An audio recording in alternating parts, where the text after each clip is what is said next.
Assalamualaikum warahmatullahi wabarakatuh. Selamat siang Tribuners, salam sejahtera untuk kita semua. Kembali lagi bersama saya Muhammad Fadli Ali dalam program Live Report on the Spot.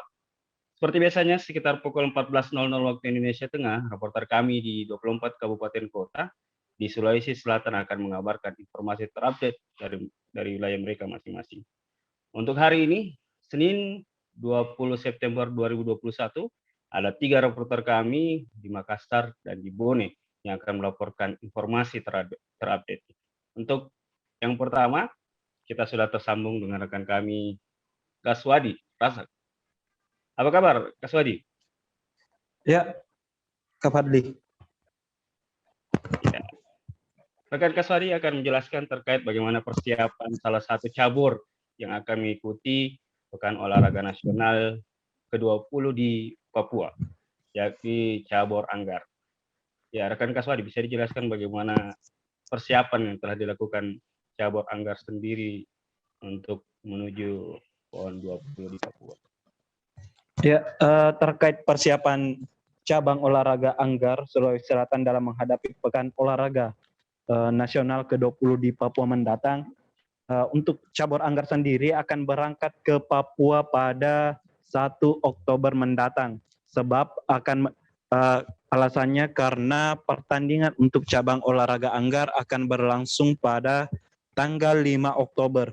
Sebagai bentuk persiapan, tim cabang olahraga Anggar Sulsel terus melakukan latihan secara rutin di Gor Matuangin.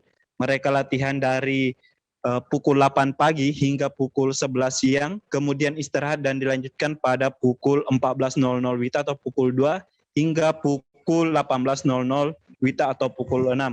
Adapun latihan yang diberikan ini lebih kepada penguatan mental, karena tentunya akan berbeda hasil ataupun mental atlet ketika latihan selama ini dengan bertanding nantinya di Papua mendatang.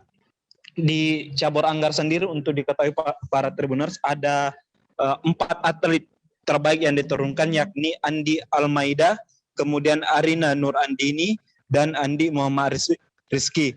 Tiga putra-putri ini akan turun di Degen, kelas Degen. Kemudian ada 1 atlet putra lagi bernama Muhammad Irfan Ibrahim yang akan turun di kelas Floren. Ya, mungkin itu dulu, Kak Fadli. Ya, menarik rekan Kaswadi. Mungkin terkait kendala yang dihadapi oleh cabur Anggar sendiri. Apa saja mungkin kendala yang dihadapi? Ya, untuk kendala yang dihadapi yakni tidak adanya sparring atau latih tanding dengan tim provinsi lain. Akibatnya untuk mengukur kemampuan ataupun kekurangan dari atlet dari Anggar ini sedikit sulit, mengingat tadi tidak adanya latih tanding. Makanya untuk menyiasati dengan tidak adanya latih tanding dengan tim provinsi lain, maka pelatih Muhammad Herullah turun langsung dengan melatih ataupun turun langsung dengan sparring dengan para atletnya di lapangan. Ya, rekan Kaswadi. Dengan adanya kendala tersebut, target apa yang diinginkan dari cabur Anggar di PON mendatang, rekan Kaswadi? Ya, untuk target dari KONI, tim Anggar Sulawesi Selatan diberikan target 1 medali perak dari 4 nomor yang diikuti di Papua. Namun sang pelatih Muhammad Herullah optimis ataupun lebih menaikkan target yang diusung dari KONI menjadi emas.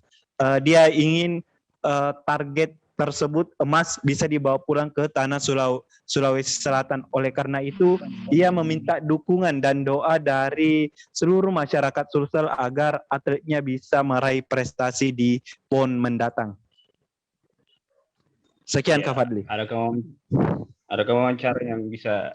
Ya, berikut kutipan wawancara dari pelatih tim Anggar Sulsel Muhammad Hairullah. Coach, bisa disampaikan terkait persiapan jelang ke PON Papua dari tim Anggar? Ya, persiapan kita untuk menjelang olahraga kita lagi beberapa minggu lagi, dua minggu lebih lagi ya. Itu memang mental anak-anak, difokus pada mental anak-anak, bagaimana pada saat bermain mereka betul jangan pernah kendor, jangan pernah takut lawan siapapun, karena mereka atlet kita adalah sudah siap Kenapa bukan bertempur di sana. kopi kan? Kalau untuk kendala ini coach, ini kan ada sparring atau Dilarang, Kak, penyitaan yang dilarang. dilakukan. Bagaimana Nggak menyiasatinya? dapat restu. Kendala untuk memang untuk Siapa larang tuh? memperbanyak pengalaman Orang bertanding tua, memang, Kak. itu kendala kita, tapi kita nggak bisa Padahal bagus nggak bisa selain keadaan seperti ini karena pandemi sekarang ya. Kenal, Mungkin pasti semua juga daerah seperti itu, tetap kita Iya. main seperti saat ini kita sparring di kita Ya, sampai ada ke Koponi. simulasi untuk Dilarang lagi. kadang-kadang kita bertanding saat di Papua Nggak tahu, dan Mika. seperti itu. Saya seperti itu Untuk sparringnya ini hanya internal atau ada dari mantan atlet yang pernah mengikuti juga pon sebelumnya coach? ya. Memang di samping internal atlet yang sama-sama mereka ya, di samping juga saya sebagai coach saya ikut main juga sama pelatih yang lain ya, seperti itu, supaya mereka memperbanyak banyak variasi mereka lawan, banyak tipe-tipe permainan yang mereka hadapi, jadi mereka udah siap gitu. Mental pun siap ya, karena pasti kan ada perbedaan coach dari latihan dan di suasana pertandingan nanti. Iya, betul. Di mana suasana pertandingan nanti ada nervous, ada hiruk pura-pura di penonton, ya semua itu kita sudah antisipasi semua, dan mudah-mudahan pada saat hari H mereka sudah siap dan tidak ada gangguan apapun. Apa yang dilakukan sehingga untuk memperkuat mental dari para atlet ini coach? Yang dilakukan adalah dengan memperbanyak sparring. Kadang-kadang itu kita akali.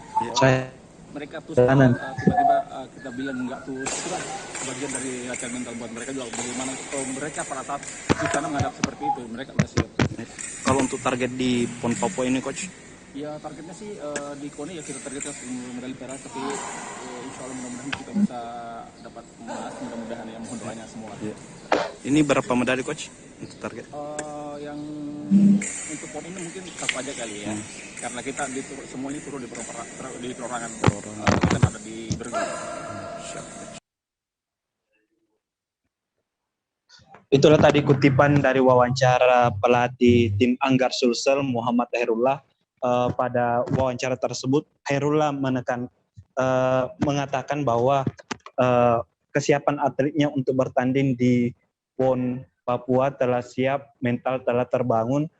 Kemudian untuk kendala yang dihadapi yakni tidak adanya latih tanding dengan tim provinsi lain. Namun semua itu sama yang kendala tersebut dihadapi sama dengan provinsi lain karena adanya pandemi COVID. Untuk target medali, tim Anggar Sulsel menargetkan untuk meraih medali emas. Mungkin sekian laporan saya, Kak Fadli. Saya kembalikan ke studio. Ya, terima kasih Kak Swadi atas laporannya. Tetap jaga kesehatan. Silakan melanjutkan aktivitas kembali. Ya, Tribuners, itulah laporan pertama kami dari Kota Makassar. Kita rehat sejenak untuk laporan selanjutnya.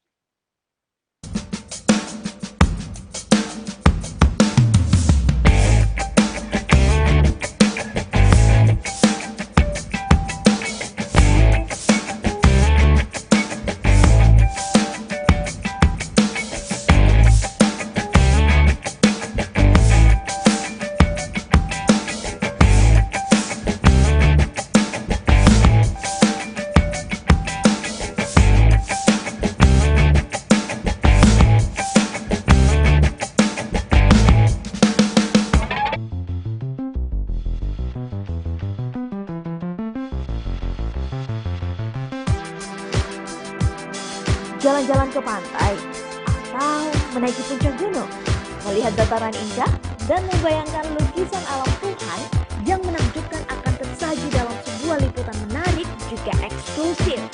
Ikuti perjalanan saya menuju destinasi paling epik di Sulawesi Selatan, hanya di Wisata Virtual Tribuners.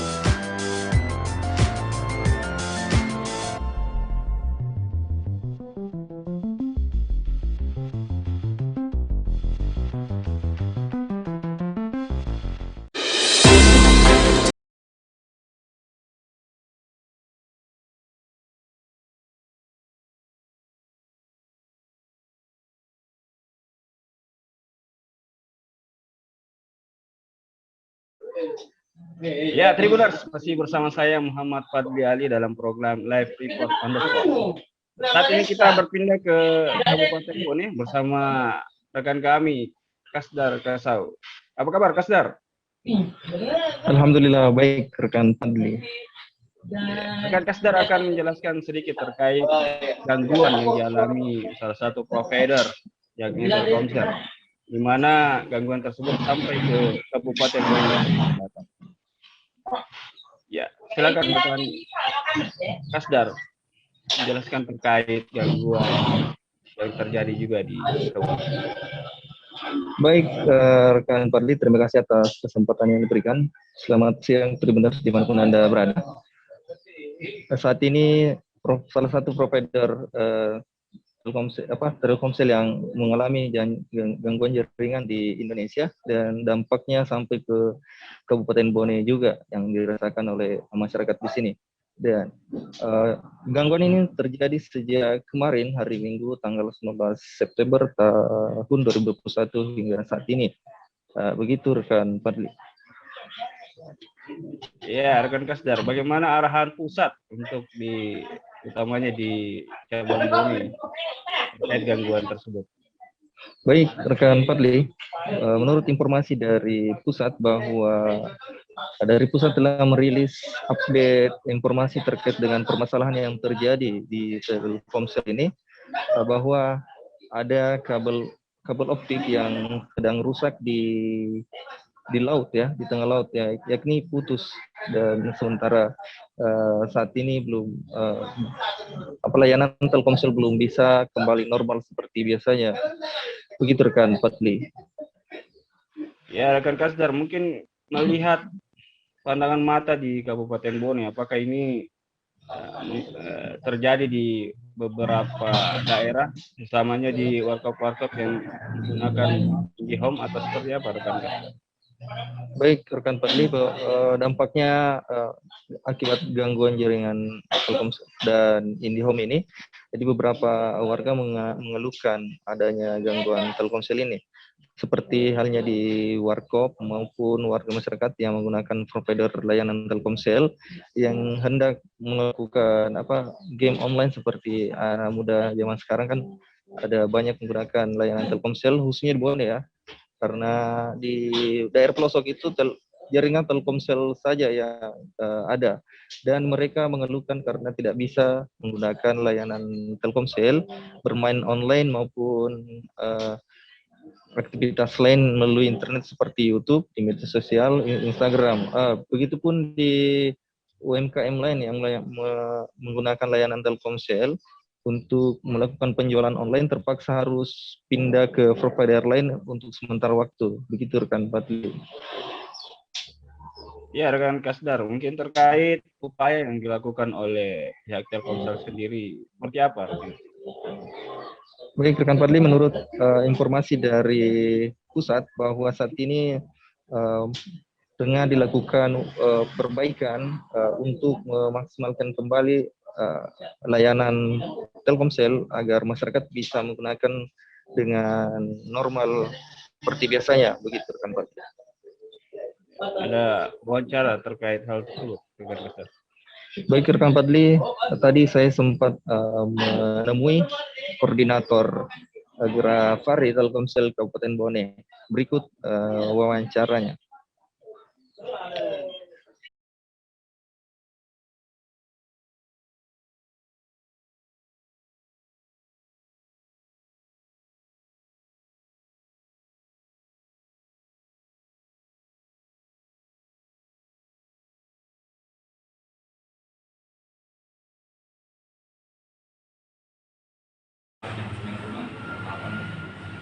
Jadi sebenarnya ini seluruh Indonesia kena dampaknya ya. Jadi tadi permasalahannya dari ada kabel optik yang putus itu di bawah laut. Oh iya. Jadi upayanya masih Ya, dari pihak Telkomsel dan Telkom ini sedang bekerja sama untuk memperbaiki kendala tersebut. Oke. Terima kasih Pak.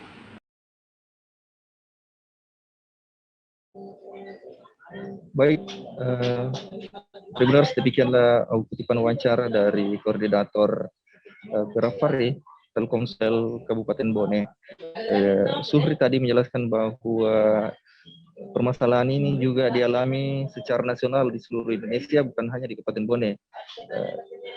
Dia berharap bahwa upaya pemerintah, upaya pusat saat ini tengah melaksanakan perbaikan di laut ya, yang saat ini sedang putus, kabel optik sedang putus, dan mudah-mudahan ia berharap bahwa kepada pengguna layanan Telkomsel agar menunggu perbaikan tersebut.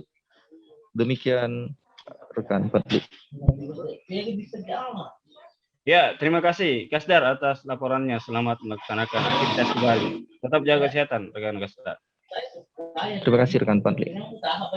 Ya, itulah Tribuners laporan dari Kabupaten Bone terkait bagaimana jaringan Telkomsel yang kemudian mengalami gangguan di seluruh Indonesia. Kita break sejenak untuk laporan selanjutnya.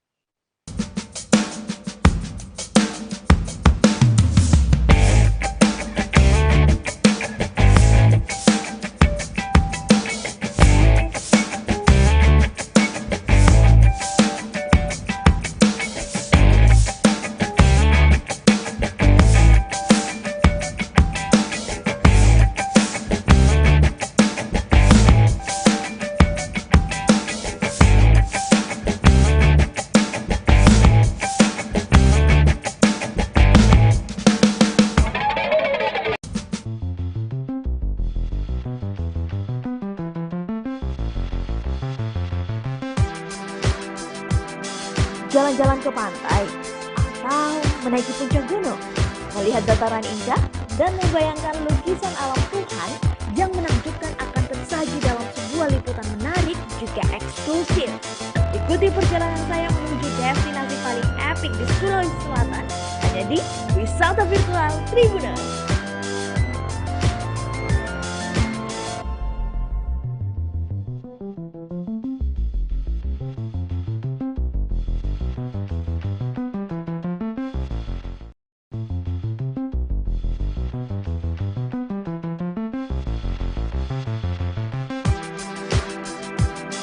Jalan-jalan ke pantai, atau menaiki puncak gunung, melihat dataran indah, dan membayangkan lukisan alam Tuhan yang menakjubkan akan tersaji dalam sebuah liputan menarik juga eksklusif.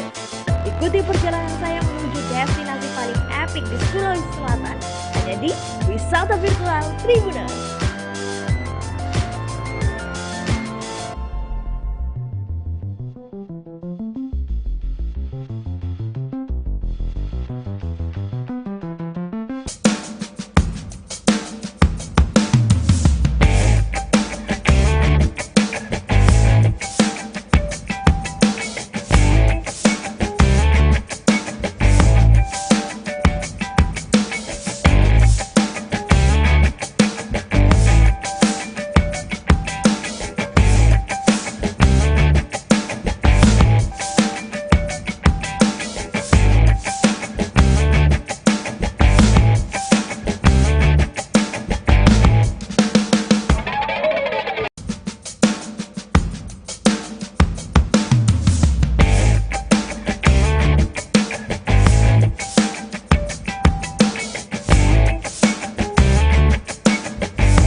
Jalan-jalan ke pantai, atau menaiki puncak gunung, melihat dataran indah, dan membayangkan lukisan alam Tuhan yang menakjubkan akan tersaji dalam sebuah liputan menarik juga eksklusif. Ikuti perjalanan saya menuju destinasi paling epik di Sulawesi Selatan, hanya di Wisata Virtual Tribuners.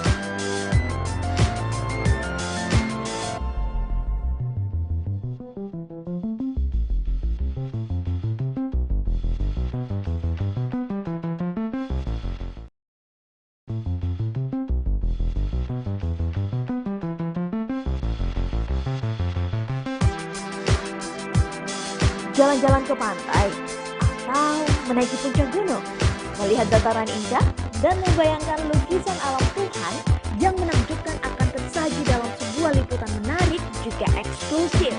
Ikuti perjalanan saya menuju destinasi paling epik di Sulawesi Selatan, hanya di Wisata Virtual Tribuners.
Ya, Tribuners, kembali lagi bersama saya Muhammad Fadli Ali dalam program Live Report on the Spot. Kita ke reporter kami yang ketiga, yakni rekan Emba. Apa kabar rekan Emba? Ya, baik, Fadli dan Tribuners, alhamdulillah dalam kabar baik. Oke rekan Emba, Emba akan menjelaskan terkait bagaimana update terkait investasi bodong berkedok arisan. Ya, bisa jelaskan terkait bagaimana update dari kejadian tersebut rekan Emba? Ya, baik Fadli dan Tribuners, dapat saya jelaskan bahwasanya untuk hari ini update terbaru dari kasus investasi bodong berkedok arisan yang telah menyeret 3 tersangka, yaitu owner, admin dan pemilik rekening dari investasi itu saat ini masih terus bergulir di Satreskrim Polrestabes Makassar. Untuk korbannya sendiri juga terus bertambah. Dari kemarin korbannya sekitar 7 orang, sekarang sudah mencapai belasan orang. Kemudian untuk kerugiannya juga dari taksiran 94 juta pada pekan lalu, sekarang sudah lebih dari 100 juta kerugian. Fadli. Ya rekan Emba, mungkin terkait dengan tersangka, ada berapa jumlah tersangka dan apakah akan bertambah ke depannya rekan Emba? Ya, Fadli dan Tribuners, dapat saya jelaskan untuk tersangka sejauh ini ada 3 orang, yaitu owner atau pendiri dari investasi berkedok arisan ini, yaitu inisial LD, kemudian admin, seorang perempuan juga, dan seorang laki-laki yang merupakan pacar atau kekasih dari sang owner. Begitu. Peran dari sang pacar ini merupakan pemilik dari rekening ataupun buku tabungan yang digunakan untuk menampung uang para member atau nasabah. Fadli. Ya rekan Emba, mungkin terkait arisan bodong ini, mungkin latar belakang yang mengikuti arisan ini yang tentunya adalah korban tersendiri ini kebanyakan berlatar belakang apa rekan Emba? Ya, untuk latar belakang para member ataupun peserta dari arisan ini yaitu didominasi oleh kaum sosialita atau ibu rumah tangga. Mereka tergiur karena dengan modus dari operandi dari arisan ini yaitu ketika sang member menginvestasi taruhlah nominal 3 juta, itu dalam waktu 5 hari sampai 9 hari dapat melonjak dengan keuntungan 1 juta begitu. Jadi untuk korbannya sendiri itu bukan hanya di Makassar, ada juga dari beberapa daerah lain, termasuk yang dikonfirmasi tadi oleh Pak Kasat Reskrim Kompol Jamal Faturrahman mengatakan bahwasanya korban dari luar Makassar itu sudah ada dari Kendari juga yang datang ke Polrestabes Makassar, namun sejauh ini belum dapat dimintai keterangan karena masih berkonsultasi dengan pihak keluarganya begitu, Fadli. Ya rekan Emba, mungkin ada wawancara terkait hal tersebut, rekan Emba. Ya, tadi sudah melakukan wawancara dengan Kasat Reskrim Polrestabes Makassar Kompol Jamal Faturrahman terkait perkembangan kasus tersebut. Untuk perkembangan terkait arisan online ataupun yang viral tentang arisan bodong, sampai sekarang kami sedang memeriksa beberapa korban lainnya. Sampai sekarang terhitung sudah di atas 10 orang atau belasan. Adapun untuk kerugian taksiran awal sudah sampai ratusan juta. Namun memang kami belum bisa pastikan karena belum semua korban datang untuk melapor di Polrestabes Makassar. Sedangkan untuk tersangka tetap kami dalami terkait keterangan-keterangan lainnya. Adapun ada beberapa orang yang kami sedang panggil juga terkait yang melakukan endorse ataupun memperkenalkan atau memviralkan terkait adanya arisan ini. Kurang lebih ada 2-3 orang influencer ataupun selebgram yang sedang kami panggil untuk diambil keterangannya terkait peranannya mereka di perkara ini. Itu. Selebgram yang dipanggil inisialnya siapa-siapa saja? Untuk yang dipanggil masih kami datakan dan sampai sekarang kami akan panggil yang bersangkutan untuk diambil keterangannya terkait peranan mereka di perkara ini. Gitu. Untuk jumlah untuk korbannya berapa yang dikasih masuk di? Untuk korban sampai sekarang di atas 10 orang, belasan orang. Namun memang informasi dari penyidik kami ada beberapa korban yang belum melapor dan ada beberapa korban juga yang memang tidak mau diambil keterangannya. Mungkin mereka merasa malu atau seperti apa. Kami sampai sekarang tetap menunggu dari korban-korban lain yang ingin melaporkan terkait kerugian yang terjadi akibat perkara ini. Untuk korban yang dari luar Makassar kan sudah ada informasinya sudah melapor. Untuk yang dari luar Makassar kemarin sudah ada dari Kendari, namun yang bersangkutan sampai sekarang belum mau diambil keterangannya. Kami tetap menunggu apakah korban lain ataupun korban yang luar kota apakah ingin diambil keterangannya ataupun apakah mau diambil keterangannya. Karena kalau tidak tanpa keterangannya korban tersebut, kami belum bisa mentotalkan untuk kerugian terkait arisan online ini. Kalau jumlah tersangka sendiri berapa, Pak? Untuk jumlah tersangka ada 3. Yang pertama itu ownernya, inisial LD. Yang kedua itu adminnya, inisial MD. Yang ketiga itu perusahaan membantu di perkara tersebut, inisialnya AR. Itu sudah ditahan di reskrim itu? Ya, untuk ketiganya sudah kami lakukan penahanan di Rutan Polrestabes Makassar. 4 selebgram tadi, Pak ya, yang mau dipanggil Pak ya? 2 sampai 3 orang. Kami sedang mendata.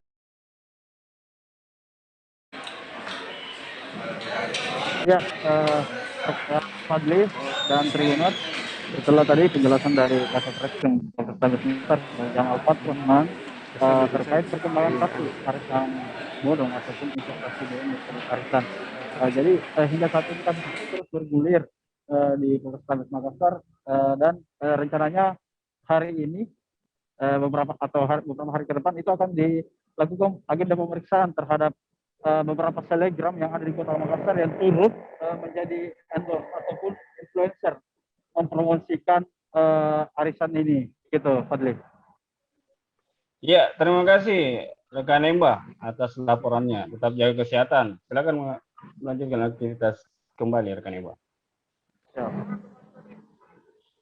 Ya, Tribuners, itulah 3 laporan dari reporter kami di 2 tempat berbeda, yang di Kota Makassar dan di Kabupaten Bone.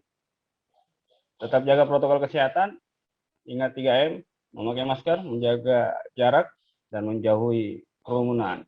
Saya Muhammad Fadli undur diri, sampai jumpa besok di jam yang sama. Assalamualaikum warahmatullahi wabarakatuh.